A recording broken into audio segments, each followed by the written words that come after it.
cérémonie de recueillement avant la mort de la mère.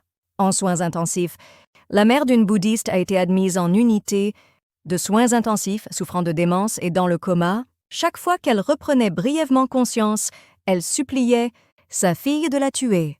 La bouddhiste pleura et dit au moine: « Comment puis-je soulager la souffrance de ma mère ?» Copiez le Metasutton fois par jour, 100 fois. Et dédiez immédiatement le mérite de la copie à votre mère. La bouddhiste a promis de le faire et a copié les Écritures 1 fois par jour. Un jour, elle est allée à l'hôpital et sa mère l'a de nouveau suppliée de la tuer.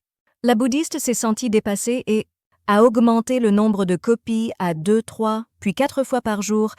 Elle avait eu un accident par le passé où elle s'était déchiré un ligament du bras droit en aidant sa mère, qui était tombée dans les toilettes. C'était douloureux quand elle copiait les Écritures plusieurs fois par jour, mais elle a enduré la douleur et a continué à copier. Elle ne pensait pas que sa mère mourrait. Avant qu'elle ait fini d'écrire le Metasutta 100 fois, elle a terminé la 100e copie à 2 heures du matin. À 10 heures ce jour-là, elle a reçu un appel de l'hôpital l'informant que sa mère était décédée. Après les funérailles de sa mère, elle a subi une opération chirurgicale du ligament de son bras droit. Grâce à cette expérience, la bouddhiste a réalisé le grand pouvoir du Metta, Sutta aide de la copie des Écritures, et sa foi dans les 3 joyaux est devenue plus forte.